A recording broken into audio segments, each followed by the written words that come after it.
Welcome to the UIAAA Connection podcast.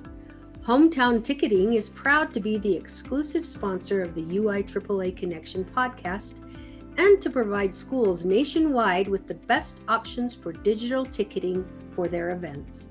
Visit their website at hometownticketing.com to learn how they can make digital ticketing possible and simple at your school. Thank you to Hometown Ticketing for their exclusive sponsorship of the UIAAA Connection podcast. Welcome back to another edition of the UIAAA Connection. I'm your host, Mark Hudson. Today we have as our special guest, Mike Hudson, the Director of Athletics at Canyon View High School in Cedar City, Utah. Mike, welcome to the podcast. Thank you. Glad to be here.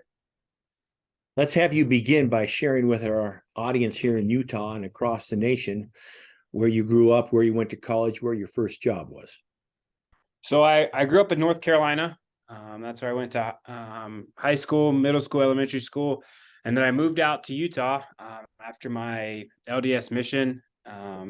Started at SUU. And that's I've stayed here in Cedar City ever since. I've been here in Cedar City going on about 14, 15 years now. So love it here in Cedar. It's a great place.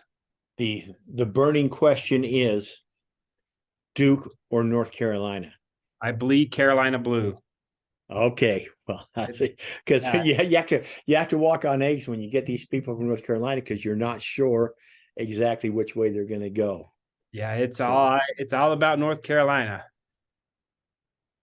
Okay, let's have you talk for a moment. How does a person from North Carolina, you mentioned that you served a mission for the LDS Church, but how does someone surrounded right there by Duke, North Carolina, NC State, and you wind up at SUU in Cedar, how does that happen?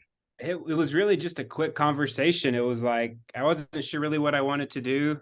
Carolina and Duke are both really difficult schools to get in. And as much as I like Carolina's athletic program, what they had to offer and the cost really wasn't worth it, which really only left the two other major universities that are all right around there, East Carolina and NC State.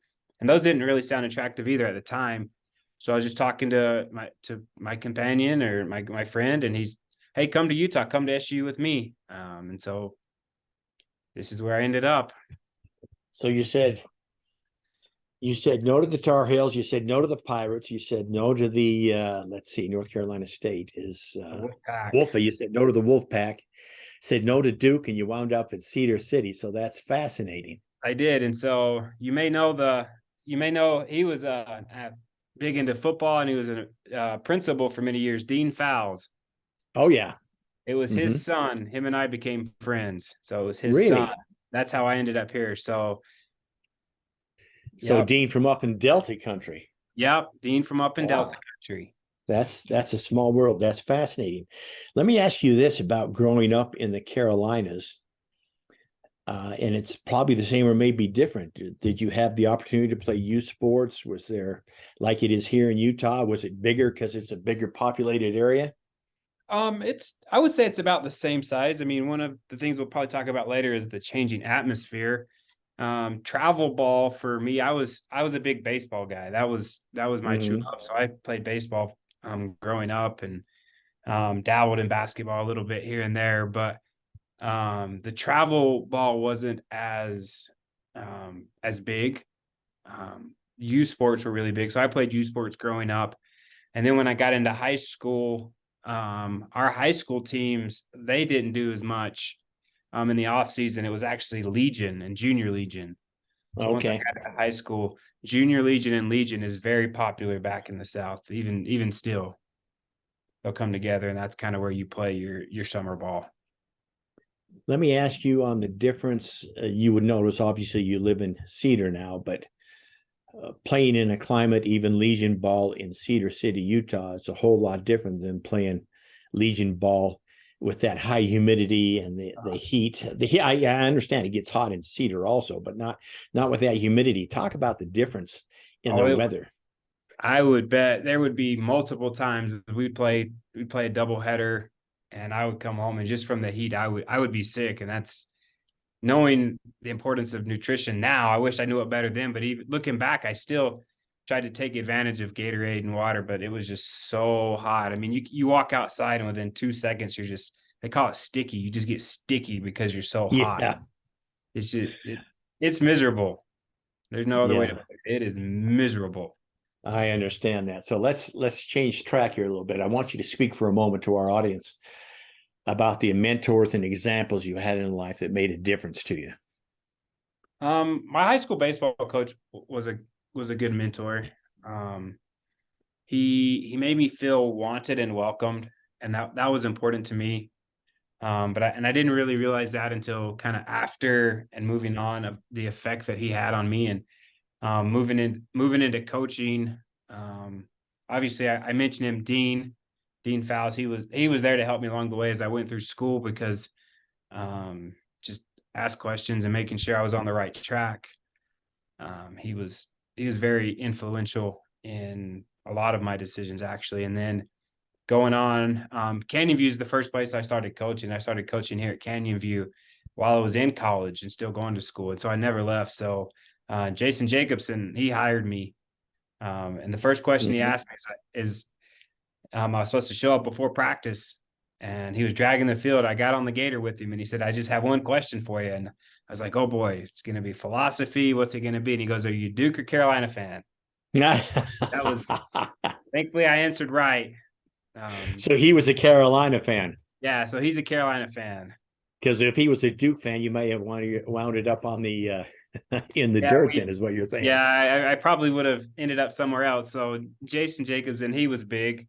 Him and I coached together for 12 years.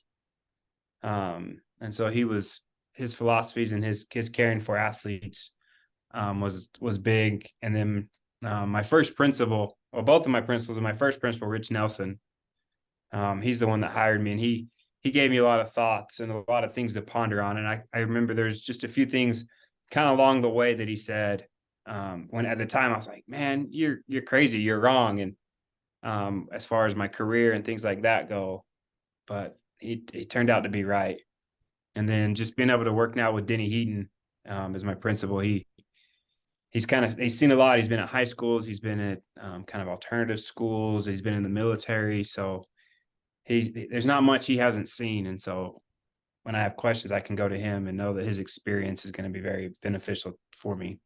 When did you start coaching then at Canyon View while at SUU?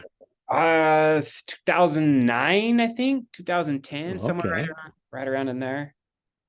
And then you graduated from SUU in 2000. I graduated from SU and officially graduated in 2011. I did not get a teaching job right away because I was just PE, health, and those are hard to come by. Exactly. And my wife was actually still in school. She had a year left. And so I went back to school while working full time and have a history minor as well. Okay. And then when my wife graduated, she was given the opportunity to go back to SUU to earn her master's degree on scholarship. So we found that hard to pass up the opportunity. So I was done with school and I worked for a year while continuing to coach here at Canyon View. And then a job opened up at Canyon View. And I was lucky enough to be hired. And I've been here ever since. Very good. Let me ask you a personal question. What's your biggest failure or disappointment in life, and what did you learn from it? I saw this question, and I struggle with this question. I've actually been asked this question in a couple interviews throughout my career. Okay. Thankfully, I don't really have any like ginormous failures. My parents, I would say, they raised me right. And people along the way, I have a big fear of disappointment. So a lot of times in my decisions, I think about them probably too much and stress about them. I'm trying to learn to let that go and allow things to kind of play out and trust the process. One thing comes to mind is this was 4 or 5 years ago coaching.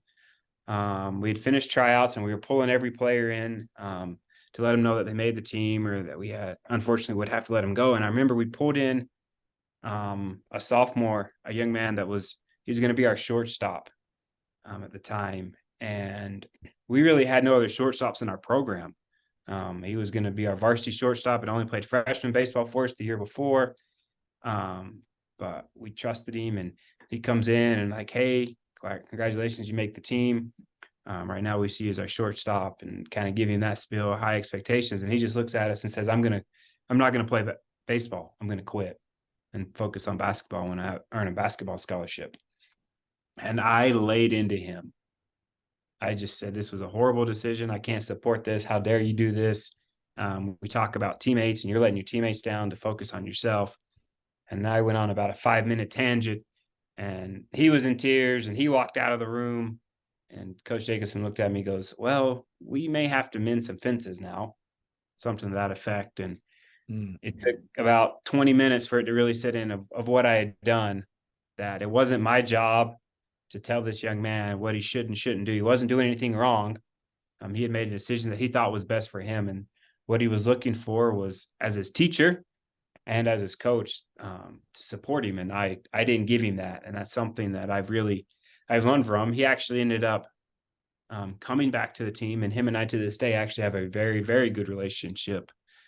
We joke about it to this day, but there was a couple of days there that I was pretty sick because I didn't handle it when a young man was looking for support for a very tough decision that had been weighing on his mind for a while. And I didn't show him support.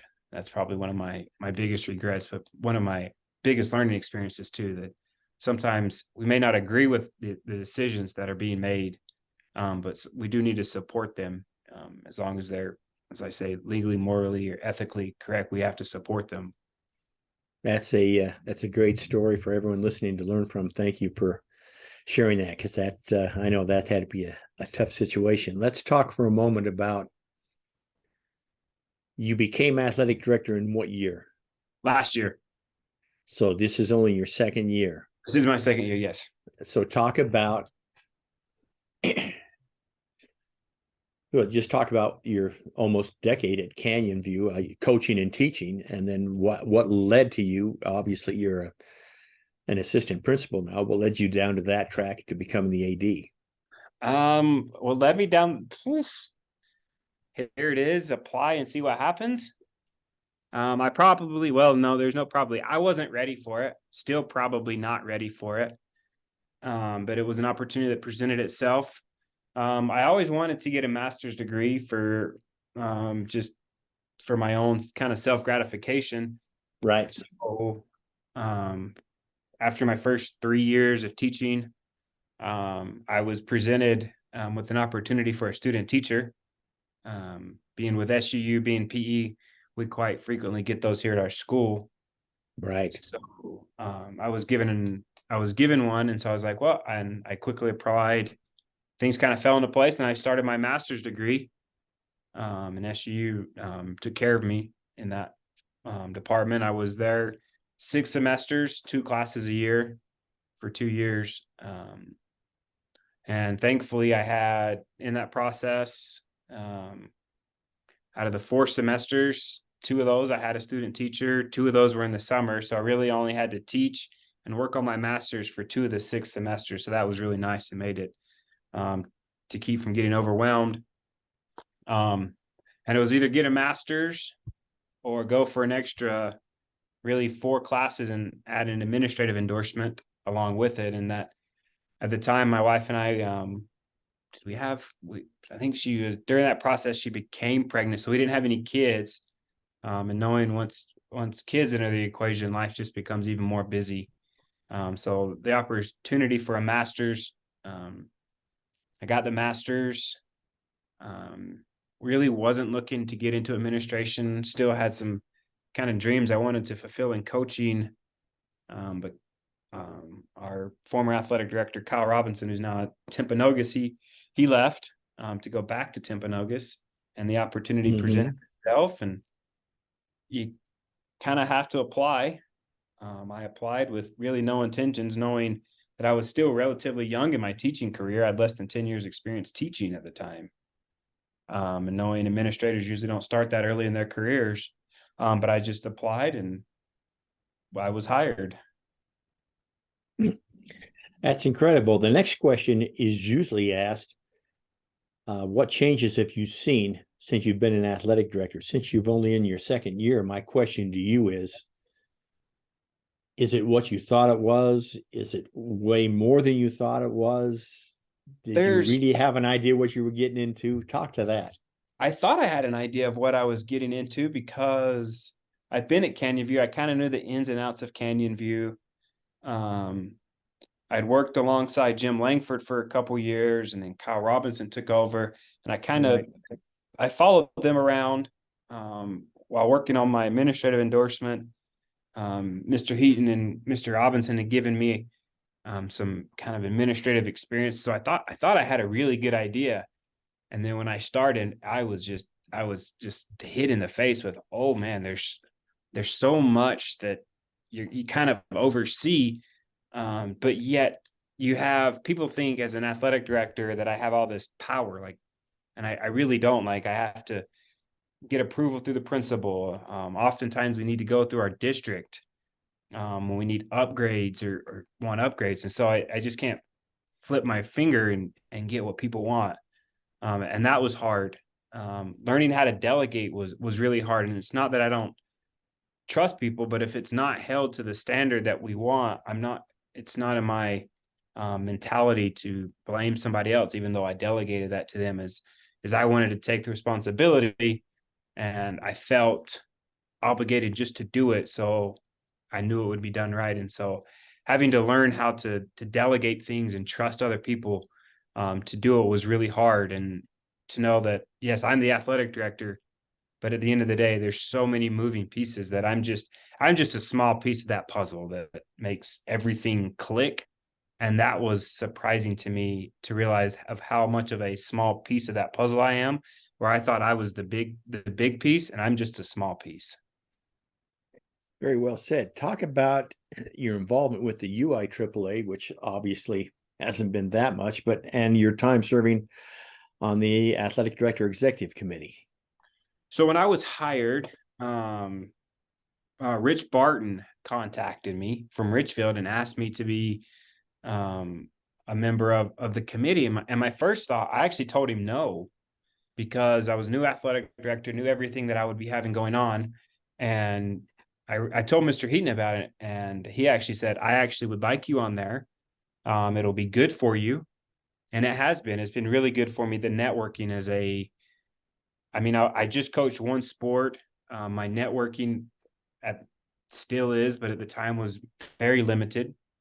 And so it's allowed me the opportunity for networking, to get to know some really good people with a lot of experience. There's countless times when at the conferences and at our meetings, I just talk to people, and to hear that we all have the same problem it's been really beneficial for me to be able to know that I'm not the only one with the same problems, that we all kind of struggle with the same problems. And to hear how other people handle it has really been helpful, and almost a godsend to know that really I'm not alone in this battle. Sometimes we get stuck in our own little world of just our high schools, but to know that there's other people out there that branch out and know what we're going through. Great point. I really like what you said about we're not alone, and there's other people. And I think it's a great point that you brought out, that being able to network with them, being able to know them, to reach out to them is a big help. So thank you much for sharing that. What's one common myth about being an athletic director that you'd like to debunk? I kind of said it earlier. We don't have all the power. Like, we're just athletic directors. I think the main part of our job is like paperwork, turning in physicals, turning in schedules, making sure things are on our bite for officials. That's probably the biggest and most important part. And everything else is just extra. And there is a ton of extra things that help with how your school functions and helps with all of this. But I can't snap my fingers and have a $30,000 new gym floor. There's not millions of dollars sitting in my budget, and we can't purchase everything we want. And I wish that we could, all the good ideas, that we have so many good ideas here that I wish we could just do them all, but it's trying to bring them in. And that I'm just, like I said, I'm just a small piece of that puzzle that maybe I can get the ball rolling a little bit, but that's about it. There's so many more. I really Yeah. work with 2 budgets, and the school has 20 or 30 budgets, and the district has 15 or 20 budgets. So Yeah. That's interesting observation, and that's very well stated. So thank you for sharing that. What's the favorite part of your job as athletic director? people, I am a people person. I love peoples. I don't really like talking. It's not something I consider myself good at, but I love to listen. Going to the ADEC conferences, sitting in meetings, I love to hear other people's stories and to hear their experiences, and then pull from that, and it helps me.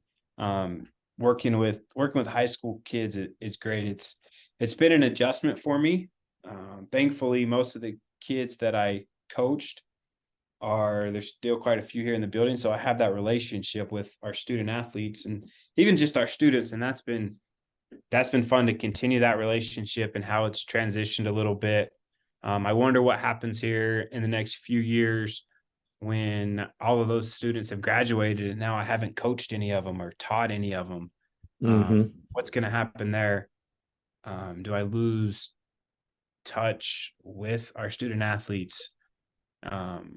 But just networking, getting to know people from not only Utah, kind of all across the world or the country at different meetings is just that's fun to me. I love to travel and I love to meet new people. I love to hear from people's experiences. I just want to sit in the back and just take notes. I could listen to people's stories all day long. For whatever reason, I love that, just to hear stories, to know that, just to smile and just, yeah, that's a cool story, and to laugh. And that's my favorite part of the job, is just people, just being around. Excellent. Thank you for sharing that. Let's finish up with a couple of questions, Mike. The first one being, you are a new AD and you've only been in it a couple of years. So from your perspective, may be different from some of the other guests we've had on the show. What 2 suggestions would you give a new athletic director, athletic administrator, in order for them to become successful? I'll turn the floor over to you. Learn to delegate. Try not to take on too much. And sometimes you just have to back away and let people figure things out on their own, and go be away from the job, away from the building, and connect with your family, your friends, and just have the opportunity to decompress. We had some kind of crazy events my first couple of months here at Canyon View, and then I never was able to reset. And so towards the January, February last year, I had some burnout, recognizing it now. Took some time off of work.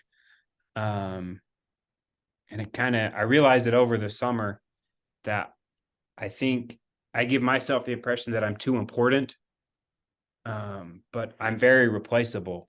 But if I allow people to do their jobs, to solve their problems, and to sit back and kind of do their own thing, it works out for the better. And then the people around me don't feel as micromanaged.